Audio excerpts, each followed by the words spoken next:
Hello dear students, welcome.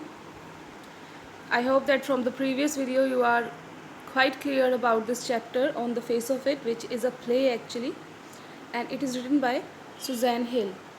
So as it is a play, so there are scenes, it can be enacted on stage, and the script is dialogue wise, as you did Mother's Day in 11th and many more in your previous classes. So before we read, this is a play featuring an old man and a small boy meeting in the former's garden. Former and its opposite word, its next word is later, Latter. Whenever we are talking about two persons, two things, two places, or anything two in the same sentence, then former refers to the first mentioned person or thing, and Latter later mentions second thing. So in the former's garden means in the old man's garden. The old man begins up a friendship with the boy who is very withdrawn. A person who is withdrawn means who is very introvert, who doesn't want to talk to anyone. And defiant, he is defiant, negative, who defies everything. What is the bond that unites the two?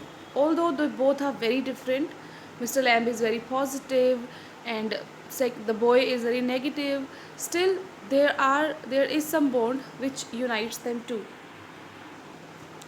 Scene 1 is Mr. Lamb's garden. There is the occasional sound of birdsong and of tree leaves rustling. Derry's footsteps are heard as he walks slowly and tentatively, carefully through the long grass. He pauses, then walks on again. He comes round a screen of bushes, small plants, so that when Mr. Lamb speaks to him, he is close at hand and Derry is startled. So this is the location setting of scene 1. That scene 1 on stage is that Mr. Lamb's garden, and what audience can see that Derry is coming through the long grass. He is coming slowly, then carefully, and then he pauses, he looks here and there, and then he comes again. And finally his setting is that he is one hand away from Mr. Lamb, who's already in the garden, but Derry doesn't know this. And Mr. Lamb, looking at Derry, said, "Mind the apples." Mind the apples means be careful with the apples. Derry, what? Who's that? Who's there? He's very startled. He's very shocked. He thought nobody is inside, but somebody was now asking him to mind the apple. So he said, "Who's that?" "Lamb's my name. Mind the apples. Crab apples those are. Wind falls in the long grass. You could trip." So these apples have fallen due to wind in the long grass, and if you trip over an apple, you can fall. Derry, there he started stammering because he thought there was nobody inside, but there was the owner of the garden. So he started stammering due to confusion. He said, I thought this was an empty place. I didn't know there was anybody here." Mr. Lamb said, "That's all right. I'm here. What are you afraid of, boy? That's all right." When he started getting afraid, "Oh, I thought there was nobody inside," Mr. Lamb tried to make him comfortable and said, "It's okay if I am here. Why are you afraid of?" Derry then said, "I thought it was empty, an empty house." So Lamb said, "So it is. The house is empty since I'm out here in the garden." So with this line we come to know that he's alone in the house, because if he is out in the garden, the house is empty. There is nobody inside. "It is empty until I go back inside. In the meantime, I'm out here and likely to stop. Possible that I will stop here. A day like this, beautiful day, not a day to be indoors." Means today's day is so beautiful that I don't want to be indoors. Derry gets panic. "I have got to go." Because he earlier thought nobody is there, and also when he coming to know that Mr. Lamb was there, he did not want to now be in the garden. He just wanted to go away from there.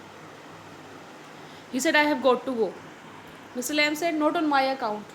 Not because of me, please. I don't mind who comes into the garden. The gate is always open. Only you climbed the garden wall." Mr. Lamb said, "Do not go because of me. I have no objection if you are in my garden. My gate is always open. Everybody comes through the gate, but you have come through the wall. because Derry didn't know that the gate was open. He thought there was nobody, and then he came through the wall. Derry got angry. You were watching me? That I was coming through the wall means you were noticing me. Mr. Lamb said, I saw you. I was not watching you, I saw you. Difference between watch and saw. See is a natural process. Watch when you focus on something intentionally. So Mr. Lamb did not intentionally notice Derry coming. It was just by chance he saw him. But the gate is open. All welcome, you are welcome. I sit here, I like sitting. Derry then again clarified, I had not come to steal anything. Lamb said, no, the young lads, the young boys scrump the apples, steal the apples. You are not so young. So I know that you have not come to steal the apple. What Derry is doing, he is giving his clarifications that he has not come in the garden silently through the wall with the wrong intention. He has just come to enjoy the beauty. And it is very new thing for Derry to go inside anybody's garden and to be with any person, because he doesn't like being with people. Derry said, I just wanted to come into the garden. Lamb said, so you did. You have come into the garden. Here we are then. Go and enjoy. Derry said, you don't know who I am. Derry felt it very awkward that Mr. Lamb was not at all angry that Derry has come through the wall. So now Derry got angry and said, you don't know who I am. Mr. Lamb said, who are you? A boy? 13 or so. Derry said, 14. Pauses. But I have got to go now. Goodbye. Now he has not seen the garden. Seeing Mr. Lamb there, he just wants to go out. He doesn't want to come. He doesn't want to stay there in the garden anymore. Mr. Lamb again said, nothing to be afraid of. Just a garden, just me. Now Mr. Lamb wanted Derry to be in the garden and enjoy its beauty. But Derry did not want to be there anymore. Derry said, but I'm not afraid. Pause. People are afraid of me. And now he said, people are afraid of him. Mr. Lamb said, why should that be? Why are people afraid of you? Derry said, everyone is. It doesn't matter who they are, what they say, or how they look, how they pretend, how they show. I know, I can see that they are afraid of me. Some accept it, some do not accept it, but I can see that everybody is afraid of me. When Derry said, I can see, Mr. Lamb asked, see what? What you can see? Derry said, I can see what they think. Lamb asked, what do they think then? What do the people think about you? Derry said, you think. You doesn't refer to Mr. Lamb only. You refers to all the people who come in contact with Derry. You think here is a boy. You look at me and then you see my face and you think that's bad, that's a terrible thing, that's the ugliest thing I ever saw. So there is some problem with Derry's face. When people look at their face, they get very this kind of feeling of disgust or feeling of dislike, and the people say, oh bad, it's terrible, and then they say, oh, it is the ugliest thing. You think, poor boy, but I am not. People think that Derry is a poor boy, but I am not poor. Underneath, from inside, you are afraid. Anybody would be. I am. When I look in the mirror and see it, I am afraid of me. So Derry said, it's not people's fault. My face is so ugly that I myself get afraid of my face.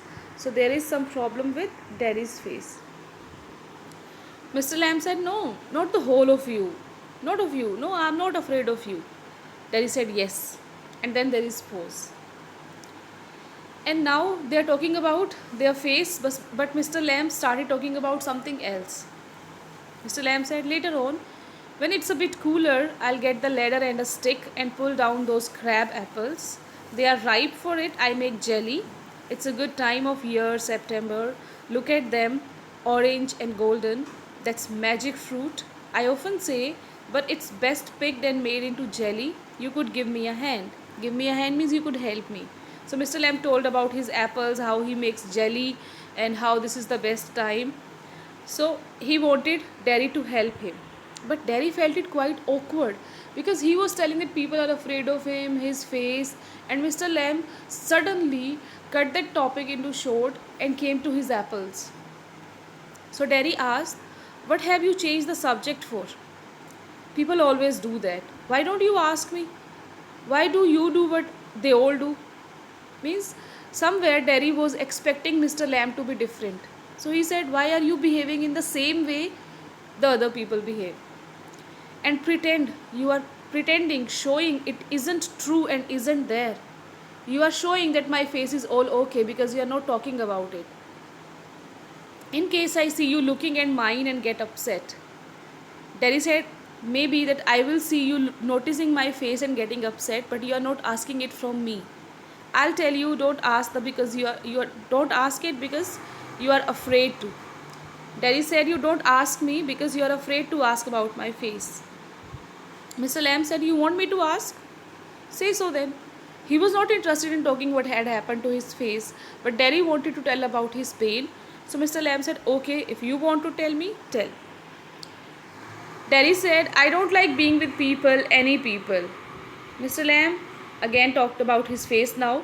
He said, I should say, to look at it, I should say, you got burned in a fire? Then Derry replied about his face, not in a fire.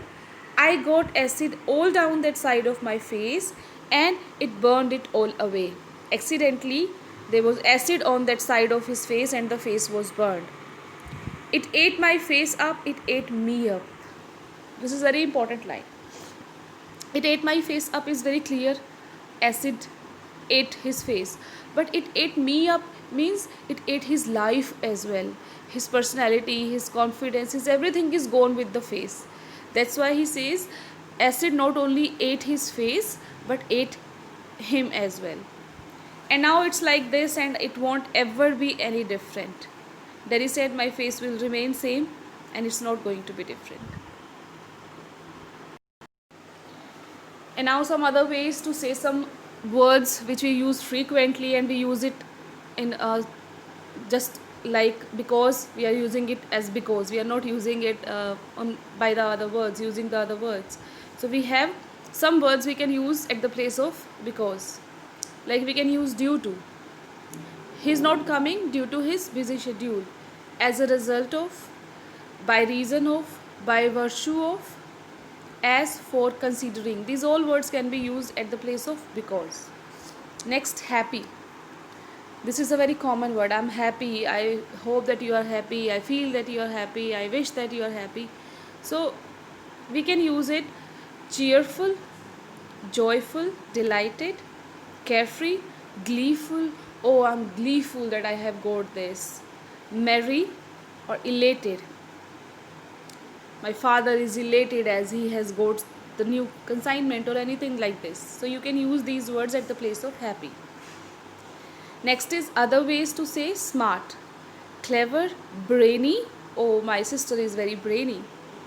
Witty, intelligent, brilliant, wise and bright. He is a bright student. Last is ways to say good luck. We can say it best of luck.